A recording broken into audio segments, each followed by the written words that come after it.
হাজি ভাই যাও বলে যাবে না ভুলে,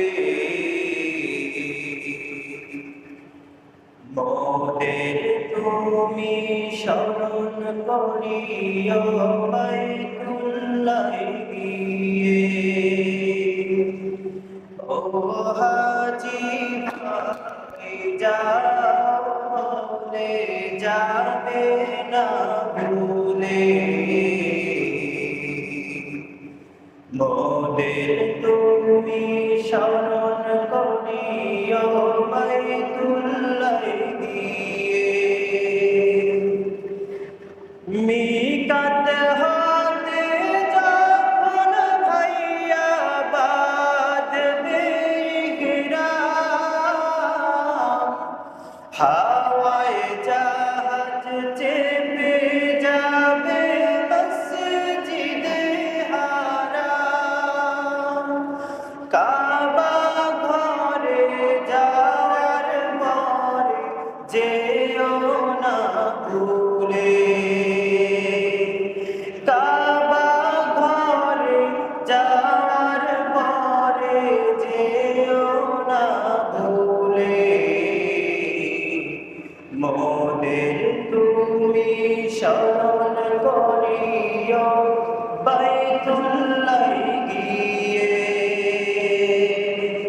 এর অন্যতম একটি আমল হচ্ছে হজ। আমলের নাম কি?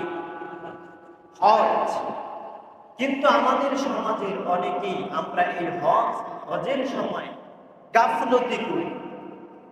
গুরুত্বপূর্ণ ইবাদত হজের ক্ষেত্রে আমরা উদাসীন হয়ে যাই। এজন্য আল্লাহ সুবহানাহু ওয়া তাআলা আমাদেরকে ইসলামের ঈমানের মূল স্তম্ভগুলো আল্লাহ তাআলা নির্ধারণ করে দিয়েছেন। আল্লাহর হাবিব সাল্লাল্লাহু আলাইহি ওয়াসাল্লাম বললেন, যে হাদিসটি বুখারী শরীফের মধ্যে এসেছে, আল্লাহর হাবিব বললেন, বুনিয়াল ইসলামু আলা খামসিন, শাহাদাতি আল্লা ইলাহা ইল্লাল্লাহ ওয়া আন্না মুহাম্মাদার রাসূলুল্লাহ ওয়া ইকামিস সালাহ ওয়া ইতাইজ যাকাত ওয়াল হজ্জি ওয়া সাওমি রমাদান। বলুন সুবহানাল্লাহ। আল্লাহর হাবিব বললেন, ইসলামের মূল স্তম্ভ হচ্ছে পাঁচটি। কয়টি? এক নম্বরে হচ্ছে শাহাদাতু আল্লা ইলাহা ইল্লাল্লাহ ওয়া আন্না মুহাম্মাদার রাসূলুল্লাহ।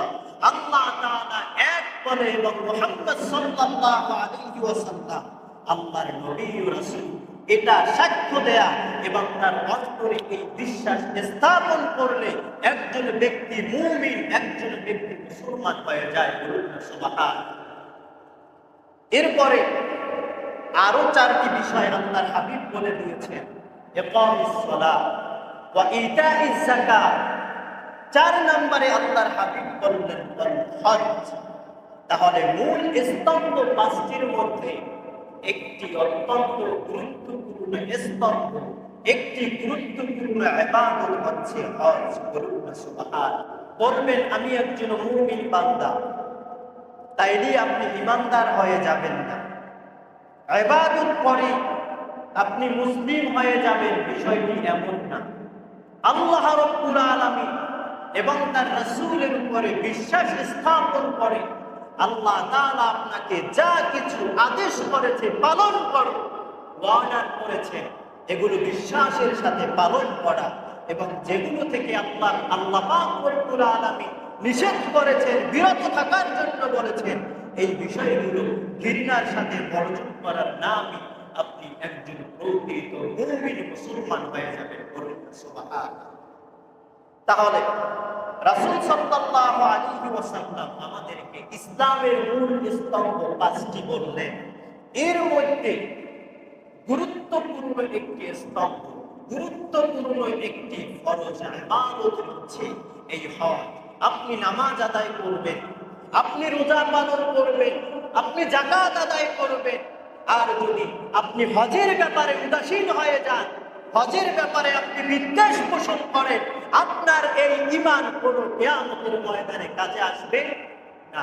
আপনি নামাজকে যেমনি ভাবে গুরুত্ব দেন, রোজাকে যেমনি ভাবে আপনি গুরুত্ব দেন, যাকাত গুরুত্বের সহকারে আপনি যেমনি ভাবে আদায় করেন, এই যে হজ, এই হজ, এই গুরুত্বপূর্ণ ফরজ ইবাদতকেও আপনাদেরকে একই রকম গুরুত্ব সহকারে পালন করতে হবে, আদায় করতে হবে। তাহলে এই যে আল্লাহর হাবিব যে হাদিসটি বললেন, এই হাদিসের ব্যাখ্যায় বুখারী থেকে বললাম যে হাদিসটি, এর ব্যাখ্যায় আল্লামা বদরুদ্দীন আইনি রাহমাতুল্লাহি আলাইহি বলেছেন, শাব্বাহা রাসূলুল্লাহ সাল্লাল্লাহু আলাইহি ওয়াসাল্লাম আল ইসলাম বিখিবাইন যাতি আ'রুদা। সুবহানাল্লাহ। আল্লাহর হাবিব বললেন, এই যে ইসলাম যে রয়েছে, আল্লাহর হাবিব এই ইসলামকে, এই হাদিসকে, ইসলামকে আল্লাহর হাবিব সাল্লাল্লাহু আলাইহি ওয়াসাল্লাম একটি তাবুর সাথে সাদৃশ্য করেছেন। কিসের সাথে? কথা বলেন, কিসের সাথে? তাবুর সাথে। আল্লাহর হাবিব তিনি উদাহরণ দিয়ে বোঝালেন, যদি কোনো জায়গায় একটি তাবু স্থাপন করা হয়, ওই তাবুর মাঝখানে একটি লাঠি খুঁটি দেয়া হয়। আচ্ছা, মনে করেন আপনি একটি তাবু স্থাপন করার সময় তাবুর মাঝখানে খুঁটি দিলেন, আপনার চারপাশে যদি অন্যান্য খুঁটিগুলো আপনি না দেন, আপনার তাবুটি কি স্থাপন করা হবে? ওই তাবুর মধ্যে কেউ থাকতে পারবে না। আল্লাহর হাবিব বললেন, এই যে তাবুর মাঝখানের যে খুঁটিটি, এটি হচ্ছে শাহাদাতি আল্লাহ ইলাহা ইল্লাল্লাহ ওয়া আন্না মুহাম্মাদার রাসূলুল্লাহ। আর যে খুঁটির, এই তাবুর চারপাশে যতগুলো খুঁটি আছে, এগুলোই হচ্ছে ইকামিস সালাহ ওয়া ইতাইজ যাকাত ওয়াল হজ্জি ওয়া সাওমি রমাদান। আওয়াজ করে বলুন সুবহানাল্লাহ। তাহলে ইসলামকে আল্লাহর হাবিব একটি তাবুর সাথে তুলনা করলেন। এখন আপনি যদি আল্লাহর উপরে ঈমান আনলেন, রাসূলের উপরে ঈমান আনলেন, আর যার পাশের যে খুঁটিগুলো আছে, আপনি হজ পালন করলেন, আপনি যাকাত দিলেন, রোজা রাখলেন, নামাজ পড়লেন, কিন্তু একটি খুঁটি হজ পালন করলেন না, আপনি প্রকৃত মুসলমান কখনো হতে পারবেন। এজন্য আল্লাহ রাব্বুল আলামিন পবিত্র কোরআনুল কারীমের মধ্যে তার এই বান্দাদের উপরে এই যে হজ আদায় করা আল্লাহ রাব্বুল আলামিন ফরজ করে দিয়েছেন, আল্লাহ তাআলা তার বান্দাদের উপরে এই হজের বিধানকে ফরজ করে দিয়ে বললেন, রব্বুল আলামিন সূরা আল ইমরানের ৯৭ নম্বর আয়াতের মধ্যে বললেন, ওয়ালিল্লাহি আলান নাসি হিজ্জুল বাইতি মান ইসতাতা ইলাইহি সাবিলা ওয়া মান কাফারা ফাইন্নাল্লাহা গানিয়্যুন আনিল আলামিন। আওয়াজ করে বলুন আল্লাহু আকবার। আল্লাহ রাব্বুল আলামিন এই আয়াত কেন নাযিল করলেন? আল্লাহ রাব্বুল আলামিন যেমনি করে রোজার ফরজ বিধানকে ফরজ করে দিয়ে বান্দাদের উপরে আয়াত নাযিল করে দিয়েছেন, ঠিক তেমনি ভাবে রব্বুল আলামিন তার বান্দাদের উপরে এই হজের বিধানকে ফরজ করে দিয়ে আল্লাহ রাব্বুল আলামিন বললেন, ওয়ালিল্লাহি আলান নাসি হিজ্জুল বাইতি মান ইসতাতা ইলাইহি সাবিলা। আল্লাহ রাব্বুল আলামিন বললেন, আমার গোলামদের যাদের সামর্থ্য আছে বাইতুল্লাহে আসা, আমার যত দুনিয়ায় বান্দা আছে, এই বান্দাগুলোর মধ্যে যারা সামর্থ্যবান আছে বাইতুল্লাহে আসা এবং তাদের ফিরে যাওয়া, এই সামর্থ্য তোমাদের মধ্যে যাদের আছে, আমি রব্বুল আলামিন তোমাদের উপরে আমার এই বাইতুল্লাহে আসার জন্য, কাবা ঘরে হজ করতে আসাটা তোমার জন্য আবশ্যক করে দিয়েছি। বলুন সুবহানাল্লাহ। এরপরে আল্লাহ রাব্বুল আলামিন বললেন, ওয়া মান কাফারা ফাইন্নাল্লাহা গানিয়্যুন আনিল আলামিন। আল্লাহ রাব্বুল আলামিন এরপরের অংশে বলে দিলেন, আমি তোমাদেরকে অর্ডার করলাম, আমি তোমাদের উপরে ফরজ করলাম, আমি তোমাদের উপরে আবশ্যক করে দিলাম, তোমরা যারা সামর্থ্যবান আছো, তোমরা আমার আমি রব্বুল আলামিনের এই কাবা গৃহে এসে হজ পালন করবে, এই বিধান আমি আল্লাহ তাআলা দিয়ে দিয়েছি। ওয়া মান কাফারা ফাইন্নাল্লাহা গানিয়্যুন আনিল আলামিন। আর যে বান্দা এই বিষয়টি থেকে মুখ ফিরিয়ে নিবে, আমি আল্লাহর এই ওয়ার্ডার পালন করবে না, তোমরা জেনে রাখো আমি আল্লাহ তাআলা দুনিয়ার কোনো মানুষের কাছে মুখাপেক্ষী নয়।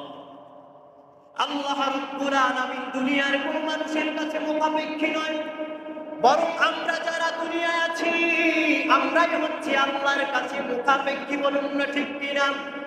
আমরা এই দুনিয়ায় যারা আছি একদিন ধ্বংস হয়ে যাব, শেষ হয়ে যাব। আমাদেরকে একদিন অস্তিত্ব আমাদের একদিন দুনিয়ায় খুঁজে পাওয়া যাবে না।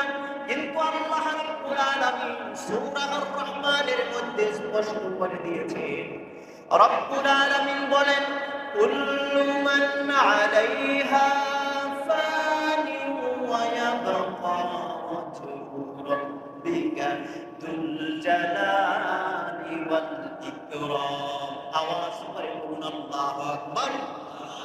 আল্লাহ রাব্বুল আলামিন বললেন, ও দুনিয়ার গোলাম, তোমরা শুনে রাখো, শুনে রাখো, আমি রব্বুল আলামিন তোমাদেরকে দুনিয়ায় পাঠালাম। তোমরা আমি রবকে তোমরা ভুলে গিয়েছো, তোমরা ভেবেছো তোমরা সারা জীবন দুনিয়ায় তোমরা জীবন যাপন করতে পারবে না। না না, কুল্লু মান আলাইহা ফানি ওয়া ইয়াবকা ওয়াজহু রাব্বিকা যুল জালালি ওয়াল ইকরাম। এই দুনিয়ায় তোমরা যা কিছু দেখতে পাচ্ছ, এই দুনিয়ায় আমি আল্লাহ রাব্বুল আলামিন যা কিছু সৃষ্টি করেছি সব একদিন দুনিয়া থেকে ধ্বংস হয়ে যাবে, লয় হয়ে যাবে। কিন্তু তোমাদের রব আমি আল্লাহ রাব্বুল আলামিন এমনই একজন রব যার কোনো লয় নাই, কোনো ক্ষয় নাই। আমি আল্লাহ তাআলা এই দুনিয়ায় এই পৃথিবীতে শুধুমাত্র চিরপ্রতিষ্ঠিত থাকবো। সুবহানাল্লাহ বলবেন, আওয়াজ করে বলুন সুবহানাল্লাহ। তাহলে এই দুনিয়ায় আমরা যারাই আছি একদিন আমরা ধ্বংস হয়ে যাব, ফিনিশড হয়ে যাব।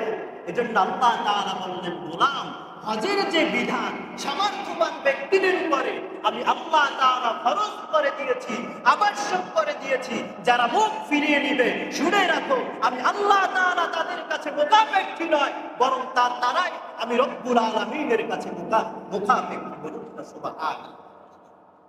আল্লাহর হাবিব সাল্লাল্লাহু আলাইহি ওয়াসাল্লাম ব্যাখ্যা দিয়ে আরো স্পষ্ট করে দিলেন, যে হাদিসটি মুসলিম শরীফের মধ্যে কোট করা হয়েছে। আল্লাহর হাবিব সাল্লাল্লাহু আলাইহি ওয়াসাল্লাম বললেন, ইন্নাল্লাহা ক্বাদ ফারাদা আলাইকুমুল হাজ্জা ফাহাজ্জু। ও আমার উম্মতেরা শোনো, তোমাদের উপরে আল্লাহ রাব্বুল আলামিন হজের বিধানকে ফরজ করেছে। বলুন না সুবহানাল্লাহ। তোমাদের উপরে আল্লাহ রাব্বুল আলামিন হজের বিধানকে নিশ্চয়ই ফরজ করে দিয়েছেন।